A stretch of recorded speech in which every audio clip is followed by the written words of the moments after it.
BJP శ్రేణులో ఒక కొత్త ఊపు అయితే వచ్చిందనే చెప్పుకోవచ్చు. ఆ ఊపు మహారాష్ట్ర జార్ఖండ్ లో కంటిన్యూ చేస్తారా లేదా అనేటటువంటి విశ్లేషణలు కూడా నడిచినటువంటి పరిస్థితి.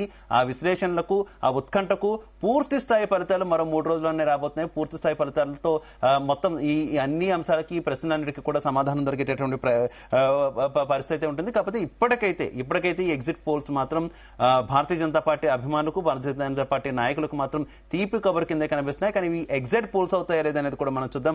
ఓవరాల్ గా ఈ ఇష్యూస్ అన్నిటికి సంబంధించి మనం డిస్కస్ చేద్దాం. మనతో పాటు డాక్టర్ శేషు గారు జాయిన్ అయ్యారు. ఆయన విశ్లేషకులు. అలాగే దిలీప్ రెడ్డి గారు బీఆర్ఎస్ పార్టీ నాయకులు, రవికుమార్ గారు భారతీయ జనతా పార్టీ నాయకులు కూడా జాయిన్ అయ్యారు. అలాగే డాక్టర్ మల్లేశ్వర్ గారు కూడా మనతో పాటు కంటిన్యూ అవుతూ ఉంటారు. ముందుగా శేషు గారు, నమస్తే. శేషు గారు, నా ఆడియో క్లియర్ గా ఉందా మీకు? శేషు గారు, ఏం చెప్తారు? మహారాష్ట్ర, జార్ఖండ్ ఈ రెండింటికి సంబంధించి ఇప్పటివరకు వచ్చినటువంటి ఎగ్జిట్ పోల్స్ అన్ని కూడా దాదాపుగా భారతీయ జనతా పార్టీ నేతృత్వంలోని కూటమికే ఎడ్జున్నట్టు చెప్తున్నటువంటి పరిస్థితి. ఏకంగా మహారాష్ట్రలో అయితే పీపుల్స్ పల్స్ సర్వే ఇచ్చినటువంటి సర్వేలో ఏకంగా 2 కూటమిలకి మధ్య 10% ఓట్ల డిఫరెన్స్ కూడా కనిపిస్తున్నటువంటి పరిస్థితి. మీ అంచనా ఏంటి? నిజంగా ఈ ఎగ్జిట్ పోల్స్ అవుతాయనుకోవచ్చా? అందరికీ నమస్కారం. 18వ లోక్సభ ఎన్నికల తరువాత భారతదేశంలో హర్యానాలో శాసనసభ ఎన్నికలు జరిగాయి, జమ్మూ అండ్ కాశ్మీర్ శాసనసభ ఎన్నికలు జరిగాయి. అప్పుడు కూడా ఇదే విధమైనటువంటి చర్చలు జరిగాయి. బట్ హర్యానాలో అనూహ్యమైనటువంటి ఫలితం వచ్చింది. ఎగ్జిట్ పోల్ అంచనాలను తలకిందులు చేస్తూ అక్కడ భారతీయ జనతా పార్టీ అబ్జల్యూట్ మెజార్టీ సాధించింది హర్యానాలో. బట్ ఎగ్జిట్ పోల్స్ లోనైతే హర్యానాలో కాంగ్రెస్ పార్టీ 55 నుండి 60 సీట్లు గెలుస్తుంది అనేటటువంటి ఒక యూనిక్ అభిప్రాయాన్ని అప్పుడు చెప్పడం జరిగింది. బట్ జమ్మూ అండ్ కాశ్మీర్ లో కూడా ఒక విధంగా ఎగ్జిట్ పోల్స్ ఫెయిల్ అయ్యాయని చెప్పాలి. ఎందుకనంటే అక్కడ సంకీర్ణ ప్రభుత్వం వస్తుంది అని అంటే నేషనల్ కాన్ఫరెన్స్ కి ఒంటరిగా ప్రభుత్వాన్ని ఏర్పాటు చేసేటటువంటి సీట్లే వచ్చాయి. బట్ ఇక్కడ మీకు మళ్ళొక 2 రాష్ట్రాల ఎన్నికలు. మహారాష్ట్ర చాలా కీలకమైనటువంటి రాష్ట్రం. దేశంలో 48 లోక్సభ స్థానాలు, తర్వాత ఆర్థికంగా ఒక బలమైనటువంటి రాష్ట్రం, రాజకీయంగా కూడా ఒక బలమైనటువంటి రాష్ట్రం. భారతదేశంలో తూర్పు ప్రాంతంలో ఒక బలమైనటువంటి రాష్ట్రంగా మనం చూస్తున్నటువంటి సందర్భంలో అయితే మహారాష్ట్ర ఎన్నికలు చాలా కీలకం కాబోతున్నాయి. At the same time Jharkhand కూడా ఒక ప్రత్యేకత ఉంది. బట్ ఈ 2 రాష్ట్రాల శాసనసభ ఎన్నికల్లో గెలుపు ఎవరిది అనేటటువంటి చర్చ సందర్భంలో ప్రీ పోల్ సర్వేలు అన్నింటిలో కూడా 2 రాష్ట్రాల్లో భారతీయ జనతా పార్టీకి ఎడ్జ్ ఉన్నట్టుగా చెప్పారు. ఇప్పుడు ఎగ్జిట్ పోల్స్ లో కూడా అదే విధమైనటువంటిది వస్తుంది. బట్ 23వ తారీఖు నాడు ఎగ్జాక్ట్ పోల్ ఫలితాలు వస్తాయి కాబట్టి ఆ రోజు ఏం జరుగుతుంది అనేటటువంటిది ఒక అంశంగా చూడాలి. బట్ ప్రీ పోల్ లో, ఎగ్జిట్ పోల్ లో 2 రాష్ట్రాల్లో భారతీయ జనతా పార్టీకి అనుకూలమైనటువంటి ఫలితాలే ఇప్పటి వరకు అయితే మనకు వస్తున్నాయి. బట్ జార్ఖండ్ ని కొద్దిగా పక్కన పెడితే మహారాష్ట్ర చాలా కీలకమైన రాజకీయ పరిణామాలు చోటు చేసుకునేటటువంటి రాష్ట్రం కాబట్టి ఇక్కడ 2 కూటములు, మహాయుతి, మహావికాస్ అఘాడి 2 కూటములు 6 పార్టీలు పోటీ పడుతున్నటువంటి సందర్భంలో ఫలితం ఎట్లుంటుంది? 1995 తర్వాత మహారాష్ట్రలో సింగిల్ గా ఒక పార్టీ 145 శాసనసభ స్థానాలు సాధించి ప్రభుత్వాన్ని ఏర్పాటు చేస్తున్న పరిస్థితులు లేవు. అంటే గత 30 ఏళ్లుగా మహారాష్ట్రలో సంకీర్ణ ప్రభుత్వాలే ఏర్పాటు చేస్తున్నారు. బట్ ఇప్పుడు కూడా ఏ కూటమి విజయం సాధిస్తుంది అనేటటువంటిది ఒక విధంగా ఎగ్జిట్ పోల్స్ లో నాకు అనిపించింది, నాకు కనపడింది ఏంటి అని అంటే 2 ఫ్లాస్ కనపడ్డాయి నాకు. ఒకటి ఏంటి అని అంటే రెండింటి మధ్య క్లోజ్ కాంటెక్స్ట్ ఉన్నట్టుగా నాకు కనపడింది. రెండోది, మనం ఎన్నికలకు ముందు అంచనా వేసింది ఏంటంటే ఈసారి అదర్స్ అంటే ఇండిపెండెంట్లు కావచ్చు, చిన్న పార్టీలు కావచ్చు, వీళ్ళందరూ కూడా ప్రభుత్వ ఏర్పాట్లు ఒక కీలకం కాబోతున్నారు అని ఊహించాము. బట్ ఎగ్జిట్ పోల్స్ లోనైతే అదర్స్ కి 10 బిలోనే అక్కడ మనకి మెన్షన్ చేస్తున్నట్టుగా. పోయినసారి 16 మంది గెలిచారు అదర్స్, ఇండిపెండెంట్లు, చిన్న పార్టీల మొత్తాన్ని కలిపి 16 మంది గెలిచారు. ఈసారి ఆ సంఖ్య 16 నుంచి 20 వరకు ఉంటే ప్రభుత్వ ఏర్పాటులో అదర్స్ చాలా కీలకమైనటువంటి పాత్ర పోషిస్తారు అని మనం విశ్లేషణ చేశాము. బట్ ఎగ్జిట్ పోల్స్ లో కనుక చూస్తుంటే అదర్ స్పోర్ట్స్ రోల్ చాలా తక్కువగా కనపడుతుంది. తర్వాత కొంచెం ఎడ్జ్ మహాయుతి కూటమికి ఇస్తున్నట్లుగా కనపడుతుంది. బట్ ఇప్పటికి నాకున్న డౌట్ ఏంటి అని అంటే దీంట్లో మహాయుతి కూటమిలో ఉన్నటువంటి 3 పార్టీలలో అజిత్ పవార్ ఎన్సిపి 52 చోట్ల పోటీ చేసింది. 52 చోట్ల గెలిచేటటువంటి స్టామినా, శక్తి ఆ పార్టీకి లేదు కాబట్టి అక్కడ ఏదన్నా మైనస్ అయితే ఈ ఫలితాలు తారుమారవుతాయి. బట్ ఎట్ లాస్ట్ నాకున్నటువంటి అంచనా ప్రకారం మహారాష్ట్రలో రెండు కూటమిల మధ్య క్లోజ్ కాంటెక్స్ట్ ఉండేటటువంటి అవకాశం ఉంది. ఎవరు గెలిచినా కొద్దిపాటి మెజారిటీ తోటే ప్రభుత్వాన్ని ఏర్పాటు చేసుకునే అవకాశము నాకైతే ఈ ఎగ్జిట్ పోల్స్ నుండి కనపడుతుంది. అయితే మహారాష్ట్ర ఎన్నికల్లో 3 వర్గాలు చాలా కీలకమైన పాత్ర పోషించబోతున్నాయి. ఒకటి మహిళలు, రెండోది రైతులు, మూడోది యువత. ఈ మూడింటితో పాటు మరట్వాడ రిజర్వేషన్లకు సంబంధించినటువంటిది మరట్వాడ ప్రాంతంలో కూడా ఫలితాలను తారుమారు చేసేటటువంటి అవకాశం ఉంది. వికాస్ జరాంగే పాటిల్ మొట్టమొదట తన అభ్యర్థుల్ని నిలబెట్టాలనుకున్నాడు, కానీ చివరికి తన అభ్యర్థులను విత్డ్రా చేసుకుని కాంగ్రెస్ పార్టీకి మద్దతు ఇచ్చినటువంటి నేపథ్యంలో మరట్వాడ రిజర్వేషన్ల పోరాటము మరట్వాడ ప్రాంతంలో కాంగ్రెస్ కి కొంత అనుకూలమైనటువంటి వాతావరణాన్ని సృష్టిస్తే, తర్వాత కొంకణ్, తానే, ముంబై ఈ 3 చోట్ల మహాయుతి కూటమి లీడ్ తీసుకోకపోతే మహావికాస్ అగాడికి మెజారిటీ వచ్చేటటువంటి అవకాశాలు ఉన్నాయి. బట్ ఏదైనా మహారాష్ట్ర ఎన్నికల్లో ఒక close context, but exit polls లో కాస్త మొగ్గు మహాయుతికి అనుకూలంగా ఉన్నప్పటికీ బట్ క్లోజ్ కాంటెక్స్ట్ లో ఎలక్షన్ ఉంటుంది. ఎవరు అధికారంలోకి వచ్చినా కొద్దిపాటి మెజార్టీతో వచ్చే అవకాశాలే ఈ ఎగ్జిట్ పోల్స్ లో మనకు. దిలీప్ రెడ్డి గారు మీ అబ్జర్వేషన్ ఏంటి? దిలీప్ రెడ్డి గారు, వచ్చినటువంటి ఎగ్జిట్ పోల్స్ విషయంలో కావచ్చు లేదంటే ఎగ్జిట్ పోల్స్ ను పక్కన పెట్టిన జరిగినటువంటి ఎన్నికల సరళి కావచ్చు, పార్టీల ప్రచారం కావచ్చు, అక్కడ ఉన్నటువంటి ఆల్రెడీ ఇబ్బందులు కావచ్చు, ప్రజల మీద ఇంపాక్ట్ చూపించే అంశాలు కావచ్చు, ఇవన్నీ అబ్జర్వ్ చేశాం కాబట్టి మీ అబ్జర్వేషన్ ఏంటి? ఇక్కడ మనం క్లియర్ గా అబ్జర్వ్ చేసేది ఏంటంటే, ఎప్పుడైనా సరే ఎగ్జిట్ పోల్స్ అనేటివి ఎగ్జాక్ట్ పోల్స్ అనేది అనుకోవడానికి లేదు. మనకు ఈ సంవత్సరంలో జరిగిన 2 ఎలక్షన్ల అనుభవాలు మాత్రమే మనకు కనబడుతూ ఉన్నాయి. ఈ అనుభవాలను దృష్టిలో పెట్టుకుంటే కూడా ఎగ్జిట్ పోల్స్ ఎగ్జాక్ట్ పోల్స్ అవుతాయని లేదు. ఇప్పుడు హర్యానాలో దాదాపుగా 99% సర్వే సంస్థలు కాంగ్రెస్ అధికారంలోకి వస్తుందని చెప్తారు. కాకపోతే చివరికి ఏమైంది, హర్యానాలో బీజేపీ ప్రభుత్వం ఫామ్ అయింది. బట్ వీటిని మనం ప్రామాణికంగా తీసుకోవద్దు. కాకపోతే మనం ఈ విధంగా మనం అనాలిసిస్ చేస్తే ఏమున్నదంటే, ఇక్కడ ముఖ్యంగా నేను అనుకుంటుంది ఏంటంటే, మహిళా ఓటర్లు ఏమైనా ప్రభావం చూపించారేమో. ఇప్పుడు మనం మధ్యప్రదేశ్ లో ఎలక్షన్స్ తీసుకుంటే, మధ్యప్రదేశ్ లో ఎలక్షన్స్ ముందు వరకు కూడా, అసెంబ్లీ ఎలక్షన్స్ ముందు వరకు కూడా అందరూ ఏమనుకున్నారంటే కాంగ్రెస్ అధికారంలోకి వస్తుంది, కాంగ్రెస్ కి ఎడ్యున్నది అనుకున్నారు అన్ని అనలిస్టులు కానీ ప్రీ పోల్ సర్వేస్ కానీ అన్ని. బట్ అక్కడ ఏం చేశారంటే, వాళ్ళు మహిళలకి మంత్లీ ఇంత అమౌంట్ అని చెప్పేసి ఇవ్వడం వల్ల అక్కడ ఫలితాలు తారుమారైనట్టు బీజేపీ వాళ్ళ అబ్జర్వేషన్ లో ఉంది. అదే స్కీమ్ తీసుకొచ్చి ఇక్కడ కూడా ఇంప్లిమెంట్ చేశారు. ఇప్పుడు మహారాష్ట్రలో తీసుకుంటే మంత్లీ ఆల్రెడీ 1500 రూపాయలు ఎలిజిబుల్ ఉమెన్ ఎవరైతే ఉంటారో విమెన్ అందరికి మంత్లీ 1500 రూపీస్ ఇస్తారు. దానివల్ల సంవత్సరానికి 90,000 కోట్ల భారం పడుతుంది. అయినా కానీ స్కీమ్ కొనసాగిస్తారు. వాళ్ళు అధికారంలోకి వస్తే మహాయుతి అంటే ఎన్డీఏ నథింగ్ బట్ వాళ్ళు అధికారంలోకి వస్తే 2100 కూడా చేస్తా అన్నారు. మేబీ ఇఫ్ ఎగ్జిట్ పోల్స్ అనేటివి ఎగ్జాక్ట్ పోల్స్ అయితే ప్రముఖంగా ఆ యాంగిల్లో అనుకోవచ్చు. ఇది ఇక్కడ మహారాష్ట్రకు వస్తే. ఇప్పుడు జార్ఖండ్ లో తీసుకుందాం. జార్ఖండ్ లో టోటల్ గా 81 స్థానాలు ఉన్నాయి. 81 స్థానాలలో వాళ్ళకి ఇప్పుడు 32 స్థానాలలో ఆల్రెడీ మహిళలే అధికంగా ఉంటారు ఓటర్లు. ఇంకా ఒకటి తీసుకుంటే, ఈరోజు జార్ఖండ్ లో అక్కడ ఉపాధి అవకాశాలు లేక చాలా మంది యువత, ముఖ్యంగా పురుషులు, యువత అంటే స్త్రీలు, అది ఎక్కువగా పురుషులు వలస పోవడం జరుగుతుంది. ఈ వలస పోవడం వల్ల ఏమైతుందంటే, ఇక్కడ ఎక్కువగా ఓటు వేయడానికి అవైలబిలిటీ ఉన్నది ఎవరంటే ఈరోజు మహిళలు మాత్రమే ఓటు వేయడానికి అవైలబుల్ గా ఉన్నారు. అంటే వీళ్ళు కూడా కొద్దిగా ప్రభావం చూపిరేమో అని చెప్పేసి నేను భావిస్తా ఉన్నా ఈ 2 సంఘటనలు చూస్తే. బట్ ఇంకా ఒకటి, ఈరోజు మన కాంగ్రెస్ కి ఎడ్జ్ ఉన్న దగ్గర మహారాష్ట్రలో తీసుకుంటే, హలో కంటిన్యూ ఓకే, ఈరోజు కాంగ్రెస్ కి ఎడ్జ్ ఉన్నది అని చెప్పి మహారాష్ట్ర ప్రతి ఒక్కరు అనలైజ్ చేసిర్రు, అయినా ఓడిపోయింది. ఇక నుంచి మన ముఖ్యమంత్రి మనకు పక్కకే బార్డర్ తో అనుసంధానమైన స్టేట్, ఇక నుంచి పోయి ఇవే ఫాల్స్ ప్రామిసెస్, ఇక్కడ ఉన్నటువంటి 6 గ్యారంటీలు 100 రోజుల్లో అమలు చేస్తా అని చెప్పేసి అన్ని ఏ విధంగా చెప్పి 2 లక్షల రుణమాఫీ ఇట్లాంటివన్నీ రాంగని చేస్తా అని చెప్పేసి ఇవే అబద్ధ హామీలు అక్కడ పోయి నిస్సిగ్గుగా ఏం చెప్పిండంటే, మేము అన్ని నెరవేర్చామని చెప్పిండు. అంటే బార్డర్ స్టేట్స్ లో అన్నిట్లా ముఖ్యంగా చూస్తే అక్కడ చాలా మంది తెలుగు వస్తుంది, ప్లస్ మనకు చుట్టరికాలు ఇక్కడ ఇచ్చుకోవడం పుచ్చుకోవడం ఇట్లాంటివి చాలా ఉంటాయి. ఇప్పుడు ఆదిలాబాద్ తో కూడా మనకు బార్డర్స్ ఉంటాయి. ఇట్లా వాళ్ళు ఏమన్నా ఇక్కడ ఉన్నటువంటి పరిస్థితులను చూసి ఇక్కడ ఉన్న నిజ స్వరూపాన్ని మన Right. రాష్ట్ర ముఖ్యమంత్రి గారి నిజ స్వరూపాన్ని కూడా చూసి అక్కడ ఏమన్నా ఆ ప్రభావం కూడా కొద్దిగా ఉన్నట్టు భావిస్తాం. రైట్. రవికుమార్ గారు, నా ఆడియో క్లియర్ గా ఉందా మీకు? నమస్తే. యా, నమస్తే రవికుమార్ గారు, మీరేం చెప్తారు? అన్ని ఎగ్జిట్ పోల్స్ దాదాపుగా మీకే ఎడ్జ్ ఇచ్చినటువంటి పరిస్థితి నమ్ముతారా?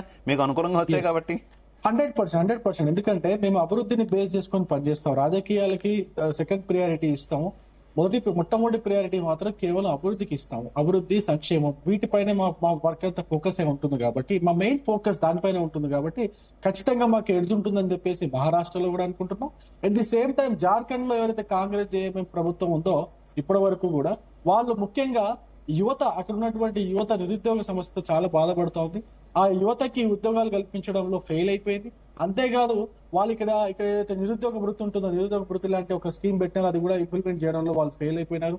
అంతేకాదు అక్కడ ఉన్నటువంటి ల్యాండ్ జిహాద్ అయితే నడుస్తా ఉందో, అంటే అక్కడ మొత్తం జార్ఖండ్ అంతా కూడా గిరిజనుల ఏరియా, ట్రైబల్స్ ఎక్కువగా ఉండే ఏరియా. బయట రాష్ట్రాల నుంచి ఎక్కువగా వచ్చేటువంటి వాళ్ళు వచ్చి ఇక్కడ ఉన్నటువంటి భూముల్ని ఆక్రమించుకుంటుంటే ఈ యొక్క కాంగ్రెస్ ప్రభుత్వం, జేఎంఎం ప్రభుత్వం ఏమి నిమ్మకు నీరెత్తినట్టుగా ఉంది. అందుకే అక్కడ మీకు జార్ఖండ్ లో మీకు తెలుసు అనుకుంటా, రోటీ బేటీ ఆర్ మాటీ అనే ఒక నినాదంతో ఈ ఎలక్షన్స్ కి పోయినాము. ఈ ఎలక్షన్స్ లో ఖచ్చితంగా మేము కాంగ్రెస్ అలయన్స్ పార్టీస్ ని ఓడించి జార్ఖండ్ లో ఖచ్చితంగా గెలుస్తాం అనేది మా నమ్మకం నాకుంది. అదే విధంగా ఎగ్జిట్ పోల్స్ కూడా వస్తున్నాయి కాబట్టి మాకు చాలా చాలా కాన్ఫిడెంట్ గా ఉన్నాం గెలుస్తామని చెప్పి. దాంతో పాటు జార్ఖండ్ లో ఉన్నటువంటి ఓబీసీలు కావచ్చు, దళితులు కావచ్చు, రైతులు కావచ్చు, యువత కావచ్చు, మహిళలు కావచ్చు, మహిళా ఓటర్లు ఎక్కువగా ఉంటారు జార్ఖండ్ లో. దిలీప్ రెడ్డి గారు చెప్పినట్టు వీళ్ళందరూ కూడా బీజేపీకే సుముఖంగా ఉన్నట్టు, బీజేపీకి ఓటు వేసినట్టుగా మాకు చాలా స్పష్టంగా తెలుస్తుంది. మాకు మా పన్నా ప్రముఖ మేము అంటే మాకు సర్వే సంస్థలు లేవు, మాకు ఎవరు కూడా లేవు. మాకు ఉన్నదల్లా మా పన్నా ప్రముఖులు, మా బూత్ ప్రముఖులు, పన్నా ప్రముఖుల నుంచి వస్తున్నటువంటి ఈ యొక్క ఫీడ్బ్యాక్ చూస్తుంటే మాత్రం ఖచ్చితంగా జార్ఖండ్ లో మేము 50+, 50 పైగా సీట్లు గెలిచే అవకాశం 100% కనిపిస్తా ఉంది. అదే రవికుమార్ గారు, ఇతర రాష్ట్రాల్లో ఏమైనా సంక్షేమ పథకాలు అమలైతే ఉచితాలు వాటి పట్ల కొంత వ్యతిరేకంగా మాట్లాడేటటువంటి భారతీయ జనతా పార్టీ ఈ లడ్కీ బహిన్ యోజన లాంటివి ఆకర్షణీయమైన పథకాలు ఏంటి? అటు మధ్యప్రదేశ్ లో కావచ్చు, ఇటు మహారాష్ట్రలో కావచ్చు, ఎంత కూటమిలో ఉన్నా కూడా మీరంతా కలిసి రేషన్ తీసుకున్నారు. అదే నేను అక్కడికే వస్తున్నాను. Maharashtra one of the very important destination for భారతదేశం యొక్క దిశ రేపు ఎలా ఉంటుంది అనేది ఇప్పుడు ఈ మహారాష్ట్ర ఎలక్షన్స్ రిజల్ట్స్ పైన ఆధారపడి ఉన్నట్టుగా అందరూ కూడా విశ్లేషకులు చెప్తున్నారు. అది నిజం, ఒక అందుకు నిజమే కూడా. ఎందుకంటే దాని తర్వాత చాలా విషయాలపైన ఈ యొక్క కేంద్ర ప్రభుత్వం, మోడీ గారు నిర్ణయాలు తీసుకునే అవకాశం ఉంది కాబట్టి మహారాష్ట్ర ఎలక్షన్స్ పైన దేశ ప్రజలందరూ కూడా చాలా ఫోకస్డ్ గా వెయిట్ చేస్తున్నారు, చూస్తున్నారు. దాంతో పాటు మాకున్న నమ్మకం ఏంటంటే మహారాష్ట్రలో మేము చేసిన అభివృద్ధి, మహారాష్ట్రలో మనం చూడండి, మహారాష్ట్రని మనము ఒక 6 ప్రాంతాలుగా విభజించుకున్నాం. మరాఠవాడ కావచ్చు, విదర్భ కావచ్చు, పశ్చిమ మహారాష్ట్ర, దక్షిణ మహారాష్ట్ర, అదేవిధంగా ముంబై, థానే, ఈ విధంగా చూసుకుంటే ఒక చోట అభివృద్ధి కేంద్రీకృతమై ఉండేది ఇప్పటివరకు కూడా. దాన్ని మేము ఏం చేసినామంటే వికేంద్రీకరణ చేసినాం. దాదాపు మేము మిగతా చోట్ల అన్నిట్లో కూడా సంక్షేమంతో, అదేవిధంగా పేదరికం నుంచి ఎక్కడైతే ఉందో ఇప్పుడు మరాఠవాడ ప్రాంతంలో కావచ్చు, విదర్భ ప్రాంతంలో కావచ్చు పేదరికం బాగా ఉంది. మహారాష్ట్ర మొత్తంగా చూసుకుంటే దాదాపు 87 లక్షల మందిని ఈ బీపీఎల్ లెవెల్ నుంచి పేదరికం నుంచి బయటికి తీసుకొచ్చినాం. అంతేకాదు అభివృద్ధి కోసం అక్కడ ఎక్కువ డబ్బులు కేటాయిస్తాం. దాదాపు ఒక 70,000 కోట్లతో విద్వాన్ ఒక పోర్ట్ డెవలప్ చేస్తున్నాం. తద్వారా ఏమవుతుందంటే ఈ ముంబై బేస్డ్ గా కాకుండా మహారాష్ట్ర అనేది అభివృద్ధి అనేది వికేంద్రీకరణ అయ్యే విధంగా మనం ప్లాన్ చేస్తా ఉన్నాం. చాలా పథకాలు, నల్ సే జల్ జీవన్ పథకం కావచ్చు, ప్రధానమంత్రి ఆవాస్ యోజన కావచ్చు, ఇవన్నీ కూడా మహారాష్ట్రలో మేజర్ షేర్ ఉంది కాబట్టి ఖచ్చితంగా ప్రజలు మాకు ఓటు వేస్తారని చెప్పేసి అనుకుంటున్నాం. అంతేకాదు మేము గత 2 సంవత్సరాలుగా మేము చేసినటువంటి రవికుమార్ గారు, ఇఫ్ ఇన్ కేస్ ఈ పోల్స్ ఎగ్జాక్ట్ పోల్స్ కాకపోతే బీజేపీ ఫాల్ డౌన్ స్టార్ట్ అయిందంటే ఒప్పుకుంటారా? లేదండి, ఇప్పుడు బీజేపీ ఫాల్ డౌన్ అనే సమస్య లేదు. ఎందుకంటే బీజేపీకి మహారాష్ట్రలో మొదటి నుంచి గట్టి పట్టుగా ఉంది. మేము పోటీ చేస్తుంది 148 సీట్లు, మొత్తానికి 148 సీట్లు మేము పోటీ చేస్తున్నాం. 148 సీట్లలో మాకు ఖచ్చితంగా మీరు ఏ ఎగ్జిట్ పోల్స్ మీరు చూసినా కూడా, లేదా మా యొక్క ఎగ్జిట్ పోల్స్ కాదని పక్కన పెట్టండి కొంతసేపటికి, మా యొక్క అంచనా ప్రకారము మేము ఖచ్చితంగా 100కు పైగా సీట్లు గెలవబోతున్నాం. యాజ్ ఎ బీజేపీ సపరేట్ గా చెప్తున్నాను. దాంతో పాటు మా అలయన్స్ పార్టీస్ అయినటువంటి షిండే శివసేన కావచ్చు, వాళ్ళు ఒక 80 సీట్లు వాళ్ళు పోటీ చేస్తున్నారు. ఇక్కడ కూడా దాదాపు 40 పైగా సీట్లు అని చెప్పేసి మాకు అంచనా వస్తుంది. దాని తర్వాత అజిత్ పవార్ వర్గం ఒక 48 సీట్లు పోటీ చేస్తుంది. మొత్తానికి మాకు ఎక్కడ చూసినా కూడా భారతీయ జనతా పార్టీకి సపరేట్ గా ఎక్కడ కూడా బలం తగ్గే పరిస్థితి కనిపిస్తలేదు. మేము అంతకుముందు సార్ 105 సీట్లు గెలిచినాం. 105 సీట్లు ఎన్ని పోటీ చేస్తాం అనేది కూడా మనం చూడాలి. కాబట్టి పోయినసారి 164 సీట్లకు పోటీ చేసి 105 సీట్లు గెలిచినాం. ఈసారి మా సీట్ల సంఖ్య తగ్గించుకున్నప్పటికీ కూడా మేము గెలిచే సీట్లు ఇంకా పెరిగే అవకాశం ఉంది. ఆ ప్రపోర్షనేట్ గా చూస్తే ఎక్కడ కూడా తగ్గే అవకాశం కనిపిస్తుంది. కాబట్టి బీజేపీ మహారాష్ట్రలో తగ్గే విషయమే లేదు, అసలు తగ్గే పరిస్థితి లేదు. ఖచ్చితంగా ఈసారి 100% ఫుల్ మెజారిటీతో Bharatiya Janata party, alliance party, NDA party Mahayuti Venkataswamy గారు ఎగ్జిట్ పోల్స్ అన్ని పక్కన పెట్టినా కూడా ఒకవేళ ఫలితాలు గనక మీకు వ్యతిరేకంగా వస్తాయి, గతంలో హర్యానాలో ఫలితాలు వ్యతిరేకంగా వచ్చిన తర్వాత దేశవ్యాప్తంగా కీలక రాష్ట్రాల్లో ఉన్నటువంటి మీ మిత్రపక్షాలన్నీ కూడా ఇన్ఫాక్ట్ శివసేన కూడా సామ్నా పత్రికల్లో మీకు వ్యతిరేకంగా కొంత ఓవర్ కాన్ఫిడెన్స్ అని, కాంగ్రెస్ వల్లే ఈ రకంగా జరిగిందంటూ కొన్ని కథనాలు కూడా వచ్చినటువంటి పరిస్థితి, ఇతర మిత్రపక్షాలు కూడా కామెంట్ చేసినటువంటి పరిస్థితి. ఇఫ్ ఇన్ కేస్ ఈసారి కూడా ఫలితాలు ఆ రకంగానే వస్తే మిమ్మల్ని తప్పబట్టేటటువంటి పరిస్థితి కనిపిస్తుంది సొంత మిత్రపక్షాలే. మరో అంశం, తెలంగాణ కావచ్చు, కర్ణాటక కావచ్చు, ఇలాంటి చోట్ల ఇచ్చినటువంటి గ్యారంటీలు అమలు చేయలేదు కాబట్టి ఓడిపోయారు అనేటటువంటి అంశాన్ని విస్తృతంగా ఇతర రాష్ట్రాల్లో కూడా తీసుకెళ్లేటటువంటి అవకాశం ఉంటుంది. ఏంటి ఏం చెప్తారు ఈ అంశానికి సంబంధించి? ముందుగా అంటే ఎవరి కాన్ఫిడెన్స్ వాళ్ళది, ఎవరి పార్టీకి సంబంధించి వాళ్ళ, బీజేపీకి సంబంధించి బీజేపీ వాళ్ళ వర్షన్ వాళ్ళు చెప్తారు. నేను బీజేపీ బలానికి సంబంధించి నేను ఒక మాట చెప్పాను. పోటీ చేసినారు, వాళ్ళు ఎంతగా పర్ఫామ్ చేసినా గతంలో ఉన్న దానికంటే ఎక్కువ పర్ఫార్మెన్స్ చేసినా మాకు 100 క్రాస్ అవుతుంది అనేటువంటి చెప్పుకొస్తున్నాం. బట్ వాస్తవిక పరిస్థితి దానికి దగ్గరలో ఏం లేదు.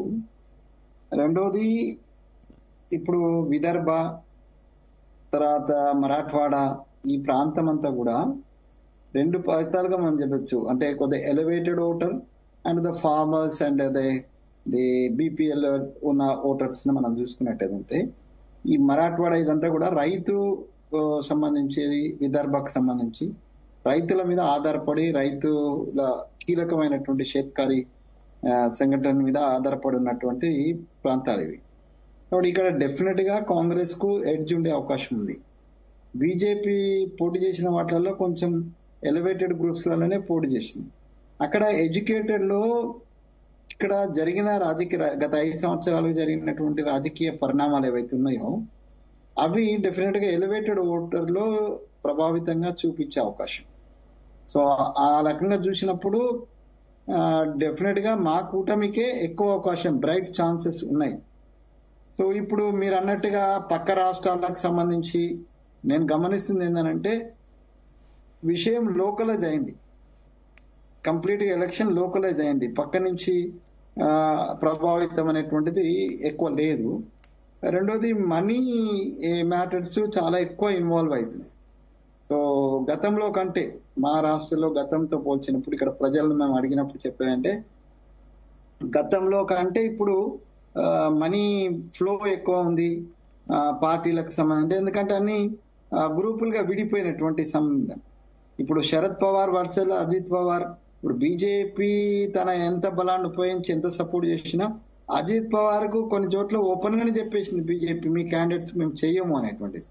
So in that way Ajit Pawar versus Sharad Pawar గా చూసుకున్నప్పుడు వీళ్ళ సీట్లు వాళ్ళ సీట్లు చూస్తున్నా, ఆయన 83 పోటీ చేస్తున్నాడు, నేను 53 పోటీ చేస్తున్నాను. సో ఆయనకు 13-14 సీట్ల కంటే ఎక్కువ వచ్చేటువంటి అవకాశము లేనే లేదు అజిత్ పవార్ గారికి.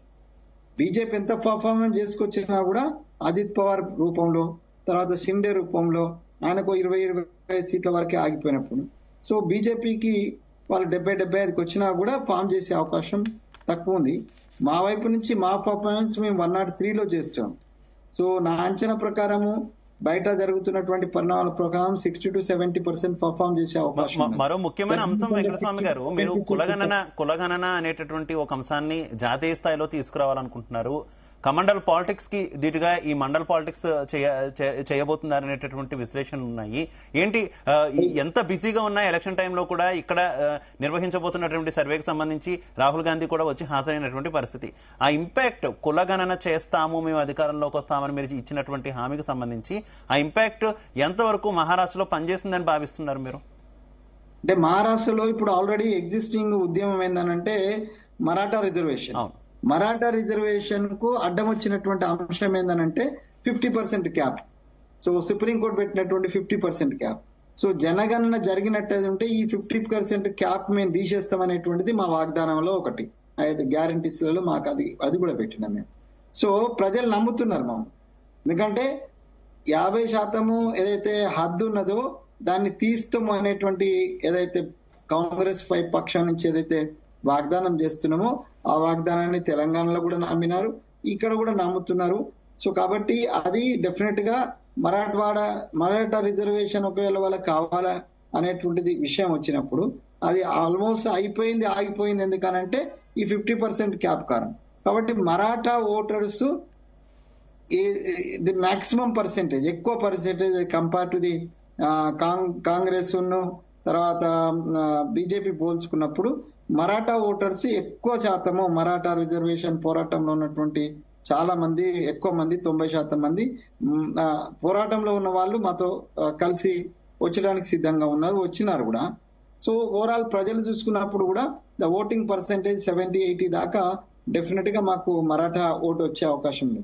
So that will be impact in the particularly Marathwada plus Vidarbha ప్రాంతంలో అది చాలా ఎక్కువ ప్రభావం చూపించే అవకాశం ఉంది.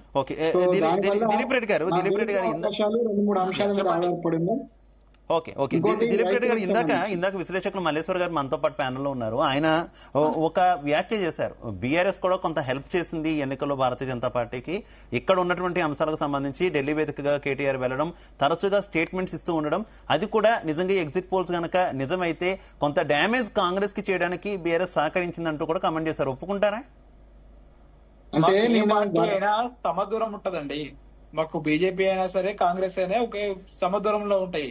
సమదూరంలో మేము వాళ్ళందరికీ కాదని చెప్పి ఏ ఫ్రంట్ లో లేనందుకే కదా ఇప్పుడు ఎన్నికైనా కేసులు అయినా సరే ఇట్లా బెదిరించడాలైనా సరే ప్రతి జరుగుతుంది. ఇట్లా ఏ అంశం బట్టి జరుగుతా ఉంది.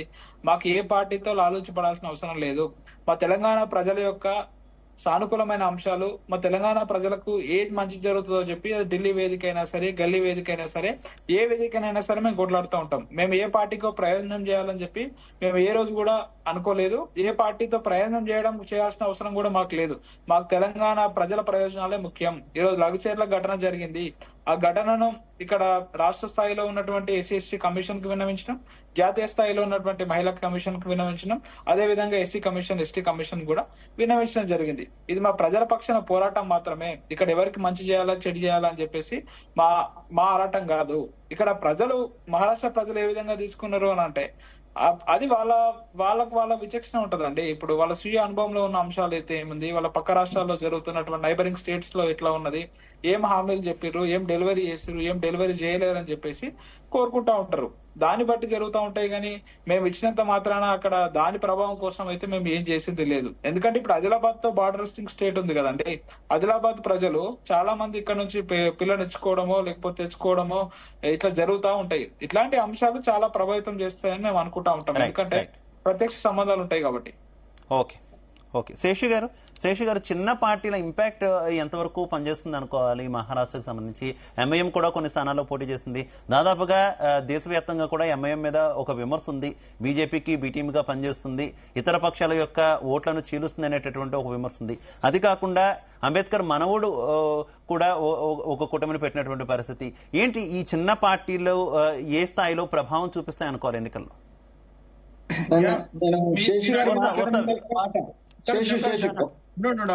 ఒక్క మాట చెప్తాను. నేను ఇక్కడ బోకర్లో నేను ఇన్ఛార్జ్ గా ఉన్నాను. బోకర్లో ఇన్ఛార్జ్ గా ఉన్నా మహారాష్ట్రలో. ఇక్కడ ఉన్నటువంటి భారతీయ జనతా పార్టీ వాళ్ళు, వాళ్ళ అశోక్ చౌహాన్ గారు వాళ్ళ కార్యకర్త ఆయన చెప్పింది ఏంటంటే ముస్లింలు ఎక్కువ పని ఎంఐఎం గాని ఇంకొక ముస్లిం క్యాండిడేట్ నిలబడ్డారు, వాళ్ళకేమని చెప్పిండు. అట్లాగే మంచి పార్టీ సంబంధించి కూడా మాకు ఎట్లాగ మీరు వేయరు కానీ కాంగ్రెస్ కు కూడా వేయకండి, మీరు వంచిత్ కేసినట్టు ఉంటే నాకు అది ప్లస్ అవుతుంది. అంటే దిస్ ఈస్ కదా అది లోకమెరిగిన సత్యం. బి టీమ్స్ గా పనిచేస్తున్నాయి అనేది లోకమెరిగిన సత్యం. సో శేషు గారు మరి ఆ మాట్లాడుతున్నారు బి టీమ్ తో మీరు ఎందుకు రాష్ట్రంలో స్నేహం చేస్తున్నారు? తెలంగాణలో ఒక రకమైన స్నేహం, జాతీయ స్థాయిలో ఇంకో రకమైన స్నేహం ఏంటి ఎంఐఎంతో? చేస్తున్నాము ఏ బీటీంతో చేస్తున్నాం చెప్పండి.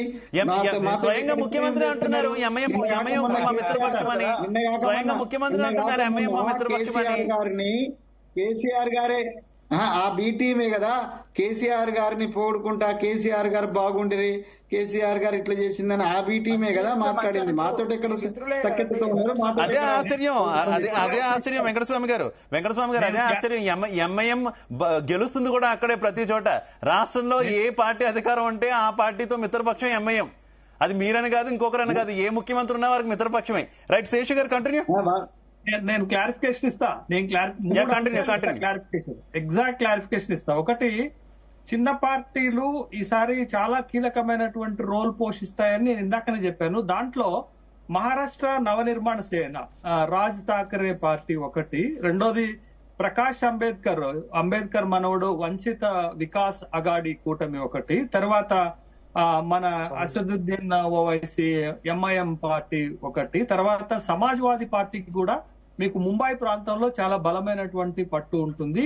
ఈ చిన్న పార్టీలు కూడా కొన్ని ఏరియాల్లో ప్రభావితం చూపెడతారనేటటువంటిది. దీంట్లో ఎంఐఎం గత ఎన్నికల్లో 40 స్థానాల్లో పోటీ చేసి 2 స్థానాలు గెలిచింది. కానీ ఈసారి వాళ్ళు ఏం చేశారంటే వాళ్ళ కాన్సన్ట్రేషన్ పెంచాలి, బలమైన చోట్ల పోటీ చేయాలని 16 చోట్ల మాత్రమే పోటీ చేశారు. ఎన్ని గెలుస్తారనేది రిజల్ట్స్ తర్వాత మనం చూడాల్సినటువంటి అంశం. కాబట్టి ఈసారి చిన్న పార్టీలు అక్కడ కీలకమైనటువంటి పాత్ర పోషిస్తాయి అనేటటువంటి ఒక అభిప్రాయం ఉన్నది. అది ఎంతవరకు సక్సెస్ అవుతుంది అనేది ఎగ్జిట్ పోల్స్ లో కరెక్ట్ గా వాళ్ళది 10 బిలోకే వస్తుంది వాళ్ళది.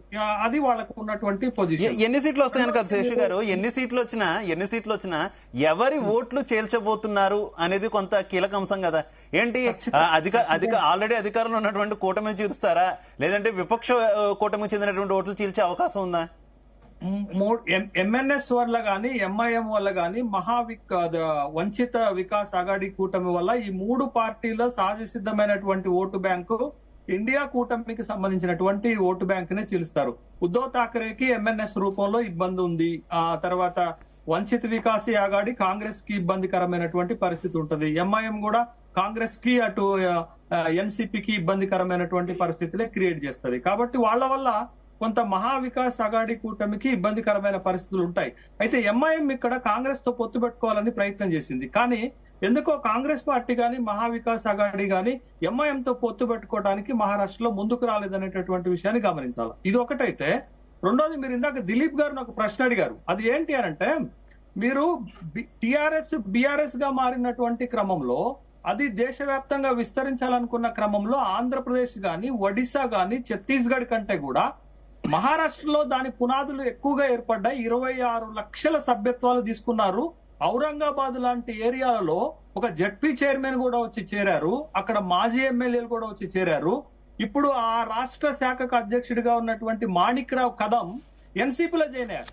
అసలు యాక్చువల్ గా ఎక్కువ శాతం మంది ఎన్సీపీకి దెబ్బకొట్టి బీఆర్ఎస్ లో పార్టీలో చేరినటువంటి సందర్భం ఉంది. కాబట్టి ఈ ఎన్నికల్లో అక్కడ బీఆర్ఎస్ పార్టీ పోటీ చేయలేదు, ప్రభావితంగా శక్తి చేయలేదు, ప్రచారం చేయలేదు. కాబట్టి ఎక్కువ మంది మళ్ళీ గో బ్యాక్ టు హోమ్ ఎన్సీపీకి వెళ్లిపోయారు.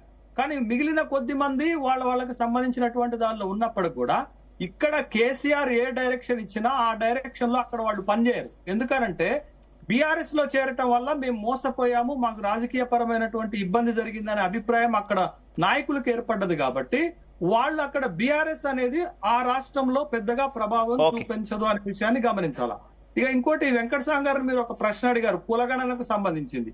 కాంగ్రెస్ పార్టీ తన మేనిఫెస్టోలో కులగణన హామీ ఇస్తే భారతీయ జనతా పార్టీ స్వయంగా ప్రధానమంత్రి ఒక నినాదం తీసండి అక్కడ. ఏంటి అనంటే, ఏక్ హాయితో సుఖ్ హాయి ఒటెంగే కటెంగే అనేటటువంటి ఒక నినాదం పట్టుకొచ్చి, విడిపోతే ఇబ్బంది పడతాము, విడిపోతే మనం సుఖంగా ఉండమనేటటువంటి ఒక నినాదం తీసుకురావటం వల్ల అక్కడ ఓబీసీల్లో కూడా ఒక ఆలోచన మొదలైంది. భారతీయ జనతా పార్టీ కులగణనకు ప్రమాదకరంగా మారింది, వ్యతిరేకమైనటువంటి వ్యాఖ్యలు చేస్తుంది. ముఖ్యంగా యోగి లాంటి వాళ్ళు, తర్వాత భారత ప్రధాని నరేంద్ర మోడీ లాంటి వాళ్ళు కులగణనకు వ్యతిరేకంగా ఉంటారనేటటువంటి ఒక అభిప్రాయం ఏర్పడటం వల్ల అక్కడ ఓబీసీలు చాలా బలంగా బీజేపీకి మద్దతు ఇచ్చేవాళ్ళు. బట్ ఈసారి వాళ్ళ అభిప్రాయం మార్చుకుంటే ఈ వ్యతిరేక ఫలితం వస్తుంది అనేది ఒకటి గమనించాలి. Okay, okay. రెండోది ఏంటంటే భారతీయ జనతా పార్టీ ఆశలు ఏంటంటే గత ఎన్నికల్లో 105 స్థానాలు గెలిచారు. ఈసారి కూడా అదే పెర్ఫార్మెన్స్ గనక ఇవ్వకపోతే వాళ్ళు అధికారంలోకి రాలేరు. ఎందుకనంటే మీకు శివసేన గాని ఎన్సీపీ గాని ఆ స్థాయిలో వాళ్ళు సీట్లు తీసుకున్నటువంటి స్థాయిలో గెలవలేరు అనేటటువంటి విషయం గమనించాలి. ఏమైనా గెలుపులో ప్రభావితమైన శక్తి భారతీయ జనతా పార్టీ, అది 100 స్థానాలు దాటి గెలవాలి.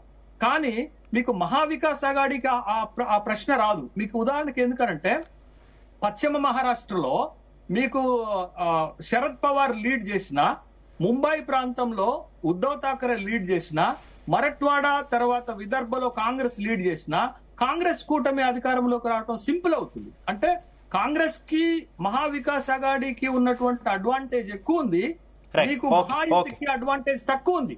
మహాయుతిలో మేజర్ పార్టీ బీజేపీనే. ఏదైనా బీజేపీ పెర్ఫార్మెన్స్ పైనే మహారాష్ట్రలో మహాయుతి అధికారంలోకి వచ్చేటటువంటి అవకాశం ఉంది. ఒకవేళ బీజేపీ గనక 100 స్థానాలు దాటకపోతే ఇవాళ ఎగ్జిట్ పోల్స్ ఎగ్జాక్ట్ పోల్ గా మారవు అనేటటువంటి విషయాన్ని గమనించాలి. బట్ బీజేపీ ఉన్నటువంటి సిచ్యువేషన్ చెప్తున్నాను అక్కడ. రైట్. రవికుమార్ గారు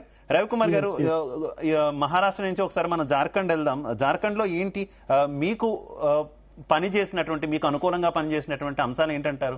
అంటే మహారాష్ట్రలో ఇతర పార్టీలను చేర్చడం వల్ల లాభపడుతుంది బీజేపీ, జార్ఖండ్ లో అరెస్టుల ద్వారా, అక్రమ అరెస్టుల ద్వారా లాభపడుతుంది అనేది విపక్ష పార్టీలు, మీ ఆపోజిట్ పార్టీలు చేస్తున్నటువంటి విమర్శ.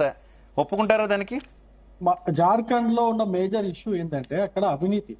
ప్రజలందరూ కూడా ఈ అవినీతి పట్ల ఇక అయిపోయింది, విసుగొచ్చేసింది. వీళ్ళు కాంగ్రెస్ పార్టీ, జేఏపీ వీళ్ళు ఎట్టి పరిస్థితులు అవినీతి పైన బతుకుతారు, అవినీతి లేకుండా వీళ్ళు బతకలేరు. వీళ్ళతో కాదు, జార్ఖండ్ లో వాళ్ళు బతుకు బట్టగట్టలేరు. లేకపోతే డబ్బులు ఎడికెళ్ళి వస్తాయి వాళ్ళకి, వాళ్ళు ఎడికెళ్ళి అది చేసుకుంటారు. సో అవినీతి పైనే డిపెండ్ అయి ఉన్న పార్టీలు ఈ రెండు పార్టీలు. ఇది ప్రజలందరూ కూడా, జార్ఖండ్ ప్రజలందరూ కూడా చాలా స్పష్టంగా గమనించారు. కాబట్టి ఈ రెండు పార్టీలకు వ్యతిరేకంగా తీర్పు ఇవ్వబోతారు. ఇంకోటి ఏంటంటే హేమంత్ సోరెన్ మీ పార్టీలోకి వస్తే అవినీతి పోతుందంటారా? నేను అట్లా అనట్లేదు. నేనేమంటున్నా, వీళ్ళకి ఏమైపోయిందంటే ప్రజలకి ఇప్పుడు చూడండి, మన ప్రజలని అదిగా చూడాలి, ప్రజా కోణం నుంచి చూడాలి, కానీ పార్టీల కోణం నుంచి చూడకూడదు. ప్రజా కోణం నుంచి చూస్తే జార్ఖండ్ ఒక రకంగా చూస్తే చాలా కొంచెం వెనుకబడిన రాష్ట్రం గానీ ఇప్పటికీ ఉంది. అక్కడ అభివృద్ధి జరగాలంటే కాంగ్రెస్ పార్టీతో సాధ్యమయ్యే పరిస్థితి కాదని చెప్పేసి. రవి ఒక్క నిమిషం, ఒక్క మాట అన్న. మొన్న జార్ఖండ్ మాజీ ముఖ్యమంత్రి బాబులాల్ మరండి అనుకుంటా గారు ఒక స్టేట్మెంట్ ఇచ్చినారు, జార్ఖండ్ విషయంలో భారతీయ జనతా పార్టీ ఏం చేస్తుంది లేదా దేశం మొత్తంలో ఏం చేస్తుంది అనేది. Is it not going to effect Jharkhand? అది పెద్దగా ఎఫెక్ట్ కాకపోవచ్చు. నేను ఏమంటున్నా, అదే అంటున్నా, పబ్లిక్ యాంగిల్లో మనం చూస్తే, ఎంత పబ్లిక్ యాంగిల్ లో చూస్తున్నారు రవికుమార్ గారు, ఎంత పబ్లిక్ యాంగిల్ లో చూస్తున్నారు? ఇటు మహారాష్ట్రకి జార్ఖండ్ కి రెండింటికి ఒకేసారి పోలింగ్ జరిగింది కదా. మహారాష్ట్రలోనేమో ఆదర్శ్ హౌసింగ్ సొసైటీ కుంభకోణంలో ఎక్కువగా ఆరోపణలు మీరు చేసినటువంటి అశోక్ చవాన్ ని మీ పార్టీలో జాయిన్ చేసుకున్నారు మీరే. స్వయంగా పార్లమెంటులోనే అశోక్ చవాన్ మీద ఆయన మీ పార్టీలోకి రాకముందు మీరు ఆరోపణలు చేశారు, ఆయన మీ పార్టీలోకి తెచ్చుకున్నారు. ఇప్పుడు ఆయనేమో మీ పార్టీ లీడర్ అయిపోయారు, ఇప్పుడు ఎన్నికల్లో పాల్గొన్నారు. అక్కడేమో హేమంత్ సోరెన్ మీద మీరు అవినీతి ఆరోపణలు చేస్తున్నారు. అండ్ మీ పార్టీలోకి వచ్చాక అశోక్ చవాన్ సచిన్ అయిపోయారా? నేనేమంటున్నా,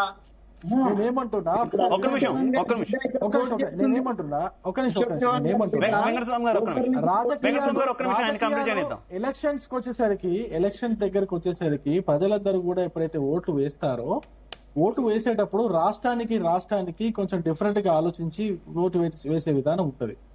మీరు మహారాష్ట్ర ఎలక్షన్స్ లో మీరు రాజకీయాలకి ఇప్పుడు రాజకీయాలే పెద్ద పిక్చర్ గా తయారైపోయింది. ఆ పార్టీ విడిపోయింది, ఈ పార్టీ విడిపోయింది.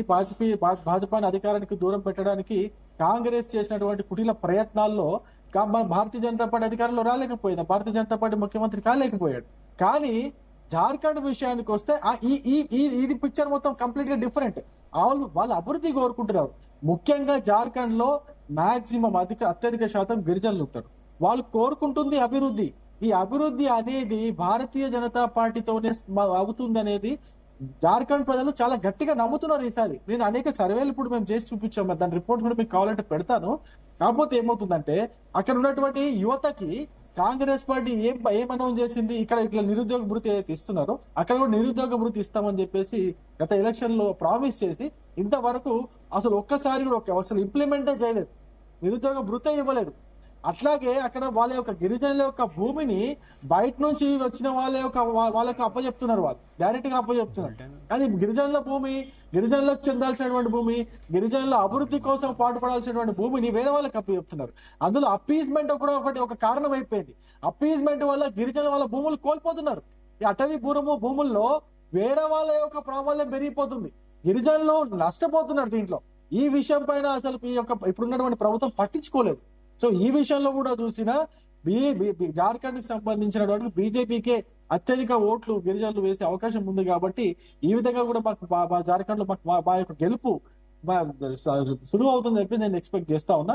అందులో కూడా మీరు కొన్ని అభివృద్ధి కార్యక్రమాలు సెంట్రల్ గవర్నమెంట్ త్రూ మేము ఏదైతే అభివృద్ధి కార్యక్రమాలు చేశాము జార్ఖండ్ లో, అవి కూడా మా యొక్క విజయానికి తోడ్పాటు పడతాయని చెప్పేసి నేను అంటే మా పార్టీ చాలా స్పష్టంగా నమ్ముతుంది. కాబట్టి దాంట్లో ఎటువంటి ప్రయత్నం. ఒక చిన్న ఎగ్జాంపుల్ చెప్తానండి మీకు. వందన్ వికాస్ కేంద్ర అని చెప్పేసి ఒక 43,700 కమ్యూనిటీస్ ఏర్పాటు చేసి గిరిజనుల్లో ఉన్నటువంటి పేద మహిళలు కావచ్చు, యువతలు కావచ్చు, వాళ్ళని అప్లిఫ్ట్ చేసే కార్యక్రమం తీసుకుంది సెంట్రల్ గవర్నమెంట్ తరఫున. అది తీసుకోవడం అనేది ఈ యొక్క కార్యక్రమం అనేది చాలా బాగా యూజ్ అయింది. బీజేపీ చాలా గ్రామాల్లో గిరిజన గూడాల్లో చొచ్చుకొని పోయింది. ఆ విధంగా చూసుకున్నా కూడా గిరిజనులకి సంబంధించినటువంటి అభివృద్ధికి సంబంధించినటువంటి కార్యక్రమాల్లో కూడా బీజేపీ సీరియస్ గా పనిచేస్తుంది అనే ఒక నినాదము జార్ఖండ్ ప్రజల్లో పోవడం వల్ల మాకు అక్కడ చాలా బాగా ఓటింగ్ జరిగే అవకాశం ఉందని చెప్పేసి కూడా నేను చెప్పుకోగలుగుతాను. ఇంకోటి, ఇక్కడ ఉన్నటువంటి మహిళలకి దాదాపు 7,09,000 అంటే దాదాపు 8 లక్షల మహిళలకి మాతృవందన యోజన కింద అక్కడ లాభం చేకూరింది. మాతృవందన యోజన కింద అప్పుడు దాని తర్వాత ఏమైపోయింది, ఈ ఏదైతే శిశు మరణాల రేట్ ఉంటుందో శిశు మరణాల రేట్ తగ్గిపోయింది. అక్కడ కూడా మనకు మంచిగా మైలేజ్ వచ్చింది, బీజేపీ పార్టీకి మైలేజ్ వచ్చింది. అక్కడ ప్రభుత్వం కాంగ్రెస్ ప్రభుత్వం ఉన్నప్పటికీ కూడా మా యొక్క పథకాలను మేము చాలా చాలా డీప్ లెవెల్లో ఇంప్లిమెంట్ చేయగలిగినాం. కాబట్టి ప్రజల్లో మంచి పేరు వచ్చింది. దాంతో పాటు ఇంకొక స్కీమ్ కూడా నేషనల్ హెల్త్ మిషన్ లో కూడా ఏంటంటే మాకు నేషనల్ హెల్త్ మిషన్ లో కూడా చాలా మనకు ఇప్పుడు రవి గారు మాట్లాడుతూ ఏమన్నారంటే ట్రైబ్స్ లో ఎక్కువగా బీజేపీ చొచ్చుకోపోయింది జార్ఖండ్ లో అంటున్నాడు. గత ఎలక్షన్ లా ఎస్టీ రిజర్వ్డ్ స్థానాలు 32 ఉంటాయి. అందులో ఏ ఒక్కటంటే ఒక్క స్థానం కూడా బీజేపీ గెలవలేదు. ఒకసారి చరిత్ర చూసుకోండి. ఓకే, అది అదే చెప్తున్నాను. ఒక్కటంటే ఒకటి 0 అవకాశం ఉంది అంటున్నా. 32లో 0 గెలిచింది. ఆ 0 పోయి ఈ రోజు అవుతుంది అనుకోలే. ఇంకా ఒక డైమెన్షన్ ఏంటంటే మనము లాస్ట్ టైం 8 స్థానాల్లో పోటీ చేసినటువంటి పార్టీ జేఎల్కేఎం పార్టీ ఉంది. JLKM party Jairam Mahto party ఉంది. అది BJP Congress BJP JM party third థర్డ్ ప్లేస్ లో ఉంది. 8 స్థానాలలో పోటీ చేసి 8 స్థానాల్లో థర్డ్ ప్లేస్ లో వచ్చింది. ఆ పార్టీ ఎక్కువగా ఏంటంటే జైరామ్ మాథోస్ ఈ బొగ్గుగన్లు ఉన్న ఏరియాలో ఓబీసీ కమ్యూనిటీలో ఎక్కువ ఇన్ఫ్లుయెన్స్ చూపిస్తుండు. మేబీ అక్కడ ఏమైనా ఓట్లు చీల్చినాయేమో అని చెప్పేసి నేను భావిస్తా ఉన్నా. ఇప్పుడు ఒక ఓబీసీ కమ్యూనిటీ జనరల్ ఇప్పుడు కాంగ్రెస్ సైడ్ టిల్ట్ అయితే దాన్ని ఏమైనా చీల్చిండేమో అని చెప్పేసి కూడా మేము భావిస్తా ఉన్నాం.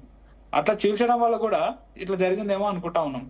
ఇంకొకటి, ఈ బీజేపీ అవినీతి అని మాట్లాడుతూ ఉంటే అదొక సపరేట్ పెద్ద చర్చ. అది ఎన్ని గంటలు పెట్టినా గానీ ఒక ఓడవనంత గ్రంథం అయిపోతుంది. అది అలా చేరంగానే వాషం పౌడర్ నిర్మాలెక్క అందరు ఎట్లా పునీతులు ఎత్తురా అని చెప్పేసి. సరే, దాంట్లో డీప్ గా పోనవసరం లేదు చర్చ. ఇప్పుడు మన అది కాదు చర్చ.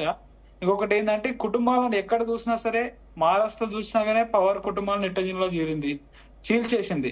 ఇంకా ఇప్పుడు జార్ఖండ్ లో చూస్తున్నట్టయితే సోరెన్ ఫ్యామిలీని కూడా చీల్చేసింది. చెంపై సోరెన్ మాజీ ముఖ్యమంత్రి గారిని తీసుకుంది, బీజేపీలో కలుపుకుంది. సీతా సోరెన్ తీసుకున్నది కోడల్ని, ఈరోజు బీజేపీలో కలుపుకున్నది. ఇట్లా కుటుంబాలను కూడా విడదీస్తా ఉన్నది ఈరోజు బీజేపీ పార్టీ. ఇంకొక ముఖ్యమైన విడదీసినట్ట అట్లా కాదు, వాళ్ళు మీతో జాయిన్ అవుతారు, ఉన్న కుటుంబంతో పోతారు కదా. కుటుంబంతో మేమేం చేస్తాం, మీ దాంట్లో జాయిన్ చేసుకుంటే మీరు ఏం చేస్తారు? మా పార్టీ విధానాలు నచ్చి మా పార్టీలోకి ఎవరైనా వచ్చి జాయిన్ అవుతా అంటే మేము వద్దలేము కదా. కానీ మీరు విధానాలు కాకుండా ఈడీ సిబిఐ డిస్క్రిమినేషన్ ఏం పెట్టుకోం కదా. కాబట్టి మా పార్టీలో జాయిన్ అవ్వలేరు అని చెప్పేసి అట్లాంటిది ఏం పెట్టలేం కదా. ఎవరైనా జాయిన్ అవ్వచ్చు. ఎవరైనా బ్రిటిషర్స్ విభజించి పాలించు అనే సూత్రం నేర్పారు. బట్ అప్పుడున్న కాంగ్రెస్ పార్టీ నేర్చుకోలేదు, బీజేపీ బాగా నేర్చుకున్నట్టుంది. సరే, ఇంకొక డైమెన్షన్ ఏంటంటే ఇప్పుడు మీరు అది ఎప్పుడు మనంతా రాష్ట్రం విడగొట్టినప్పుడు చెప్పాలి. దేశమంతా ఏం చెప్తున్నాడు నరేంద్ర మోడీ గారు? మనము పోవాలి, జమిలీ ఎన్నికలు ఒకేసారి పెట్టాలి. ఒకేసారి పెట్టకపోవడం వల్ల ఏమైతుందంటే గవర్నెన్స్ అనేది అయితే లేదు, పార్టీలు అన్ని చెప్పేసి ఈ పాలనను పక్కకు పెట్టి ఎక్కువ ఎలక్షన్ క్యాంపెయినింగ్ లా పాల్గొంటున్నాయని అన్నాడు. ఈ నెల గ్యాప్ లో 4 రాష్ట్రాల్లో ఎన్నికలు ఉన్నాయి. 2 రాష్ట్రాలు మొదలు, 2 రాష్ట్రాల తర్వాత పెట్టాల్సిన అవసరం ఏముంది? 4 ఒకేసారి పెడితే ఇప్పుడు బీజేపీ వాళ్ళైనా సరే, కాంగ్రెస్ వాళ్ళైనా సరే, ఈ నాయకులు ఎవరైతే ఉన్నారో వాళ్ళు కాన్సన్ట్రేట్ చేయడానికి ఈ సమయం వేస్ట్ అయ్యేది కాదు కదా. ఇప్పుడు పాలనను పక్కకు పెట్టి కూడా ఇప్పుడు మన ముఖ్యమంత్రి ఉన్నాడు, పరిపాలన పక్కకు పెట్టి మరి పోవాల్సిన పరిస్థితి వచ్చింది కదా. ఇప్పుడు మోడీ గారే ఉన్నారు, ఎవరైనా సరే పార్టీ కోసం పోతారు. ఈ రోజు ఇంతగానం దీన్ని జమిలీ ఎన్నికలు తీసుకురావాలని చెప్పేసి ఈరోజు దేశమంతా ప్రచారం చేస్తున్న నరేంద్ర మోడీ ఈ 4 రాష్ట్రాల ఎన్నికలను ఎందుకు కలిపి పెట్టలేరో మన బీజేపీ ప్రతినిధులకు చెప్పాలి. Okay, right. వెంకటస్వామి గారు, యూనిఫామ్ సివిల్ కోడ్ కొంత బీజేపీకి వ్యతిరేకంగా, అంటే యూనిఫామ్ సివిల్ కోడ్ అనేటటువంటి చట్టం వల్ల కొంత ట్రైబల్స్ అంతా కూడా బీజేపీకి వ్యతిరేకంగా అవుతారు జార్ఖండ్ లో అనేటటువంటి అంచనాలు వచ్చాయి. కాకపోతే ఎగ్జిట్ పోల్స్ అఫ్ కోర్స్ ఇప్పుడు బీజేపీకి అనుకూలంగా చెప్తున్నటువంటి పరిస్థితి ఏంటి? యూనిఫామ్ సివిల్ కోడ్ కూడా పనిచేయలేదు అనుకోవాలా జార్ఖండ్ విషయంలో? ఎక్సెప్షన్ ఇచ్చారు కదా, అందులో ఎక్సెప్షన్ అది నమ్మకం కలిగించిందంటారా వెంకటస్వామి గారు? హలో, వెంకటస్వామి గారు మీకే చెప్పండి. యూనిఫామ్ సివిల్ కోడ్ పట్ల ఉన్నటువంటి భయాలు కూడా పనిచేయలేదు అనుకోవాలా జార్ఖండ్ లో? నేనేమంటా అంటే అంటే ఇప్పుడు ఆ యూనిఫామ్ సివిల్ కోడ్ దీనికి సంబంధించినటువంటి పెద్ద చర్చ ఏం జరగలేదు. అది కొంత ఎలివేటర్ గ్రూప్ లో జరిగింది కానీ కింది స్థాయిలోకి పోయినటువంటి పరిస్థితి ఏం లేదు. రెండోది అన్ని పార్టీలలో కూడా అంటే సివిల్ కోడ్ విషయంలో కొన్ని భేదాభిప్రాయాలు విత్ ఇన్ ది ఎన్డీఏలో భేదాభిప్రాయాలు ఉన్నది, మాకు భేదాభిప్రాయాలు ఉన్నాయి. అయితే ఈసారికి నేను అనుకోవడం అయితే ట్రైబల్స్ లో, అంటే జార్ఖండ్ లో ట్రైబల్స్ ఎక్కువ కాబట్టి ట్రైబల్స్ లో కొంత భయాలు ఉన్నాయి కాబట్టి ఈవెన్ అమిత్ షా కూడా మీ వరకు రానివ్వము ఆ చట్టాన్ని అని చెప్పి ఒక హామీ కూడా ఇచ్చినటువంటి పరిస్థితి కదా. ఆ భయాలన్నీ తొలగిపోయి అనుకోవాలి ఇలాంటి హామీల వల్ల? అంటే ఇప్పుడు ఎట్లా చెప్తామండి, అంటే మీరు భయాలు తొలగిపోయినామని ఎట్లా చెప్తారు? తొలగిపోతుందా భయం తొలగిపోయేటటువంటి అవకాశం లేదు. వాళ్ళ మేనిఫెస్టోలో ఉన్నటువంటి అంశాన్ని బలాన్ని తొలగిపోయిందని ఎట్లా అని అంటాము, అట్లా అనడానికి అవకాశం లేదు. అంటే నేను అంటాను అది దానికంటే ఎక్కువ లోకల్ అంశాలే ఎక్కువ ప్రభావితం చేసే అవకాశం ఉన్నది జార్ఖండ్ ఎలక్షన్స్ విషయంలో కానీ, మహారాష్ట్ర ఎలక్షన్ల విషయం కానీ లోకల్ ఇష్యూస్ మీదనే ఎక్కువ అవకాశం ఉన్నది.